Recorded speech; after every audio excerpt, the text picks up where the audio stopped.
Assalamualaikum warahmatullahi wabarakatuh. Waalaikumsalam warahmatullahi wabarakatuh. Saya mahasiswa RPL PJKR. Nama saya Dian Anggraini Puspitasari. Narasumber saya Edo Ali Romansyah. selaku. Saya pengusaha di bidang olahraga. Baiklah Bapak Edo, di sini ada beberapa item yang saya akan tanyakan. Yang pertama yaitu latar belakang usaha, yang kedua proses memulai bisnis, yang ketiga strategi pemasaran yang digunakan, yang keempat tantangan dan hambatan yang dihadapi, yang kelima inovasi yang dilakukan dalam bisnis olahraga, yang keenam peluang usaha di bidang sport entrepreneurship. Nah itu jelaskan Pak Edo. Satu-satu lah mungkin Bu tanya ke satu-satu. Yang pertama latar belakang usaha. Latar belakang. Nah, latar belakang usaha saya itu adalah sebenarnya niat dari teman-teman sebenarnya teman-teman dari ngobrol-ngobrol biasa kan, sehingga ya? untuk menjadi sebuah bisnis ya, sehingga sebenarnya latar belakang juga karena keuangan sebenarnya, karena keuangan ya, dan minat gitu.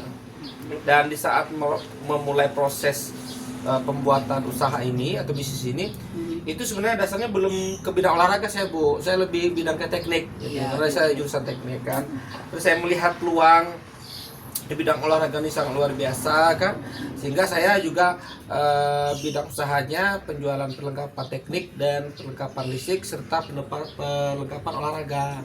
Itu ada di Eleven Shop, nama saya Eleven Shop kan.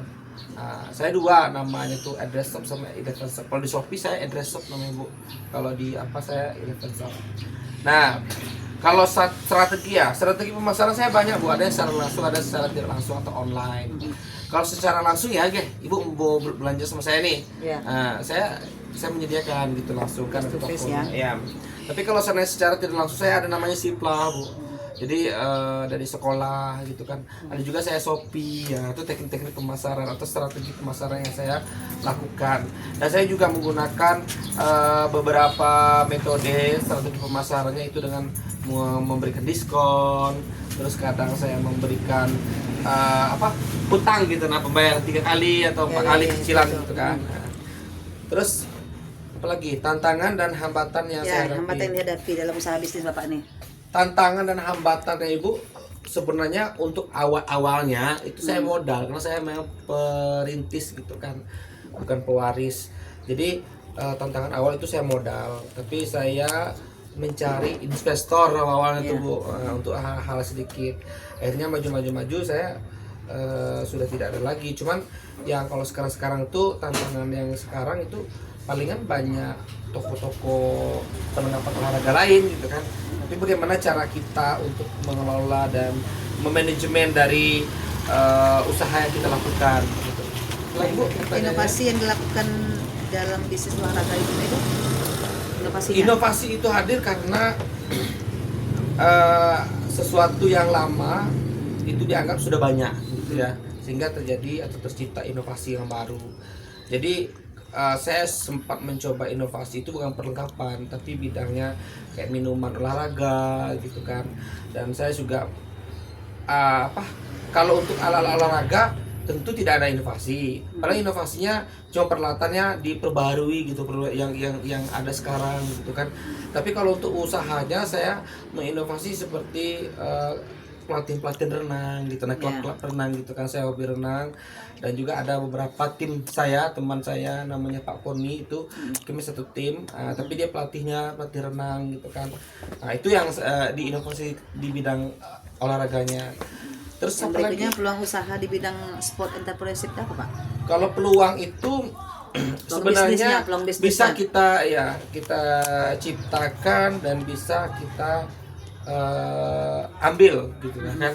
Contoh gini lah, kalau saya di bidang olahraga itu, perlengkapan olahraga tuh peluangnya saya ciptakan sendiri Bu. Maksudnya saya pergi ke beberapa sekolah atau beberapa tempat instansi atau dinas atau tempat yang swasta juga bisa, yang memang membutuhkan tempat olahraga. Jadi ada kerjasama gitu. Nah itu kan sebuah peluang. Terus ada momen-momen, contoh ada momen ada Liga Cup atau apa cup gitu kan, yang cup banyak itu kan, yang perlombaannya itu. Nah kan ada baju, pembuatan baju nih. Itu peluang itu saya selalu memanfaatkan. Walaupun saya tidak di bidang penjualan baju, cuma hanya peralatan elektronik peralatan olahraga saja. Iya, jadi peluang itu saya ambil terus gitu untuk menjadi penambah pemasukan. Baiklah, terima kasih Pak Edo. Kesimpulan dari semua ini yaitu ya setiap proses itu yang baik. Setiap hasil yang baik itu pasti ada prosesnya, Bu. Karena saya dari nol dulu kan. Baiklah. Terus lanjut sehingga alhamdulillah sudah mendapatkan hasil yang luar biasa kan.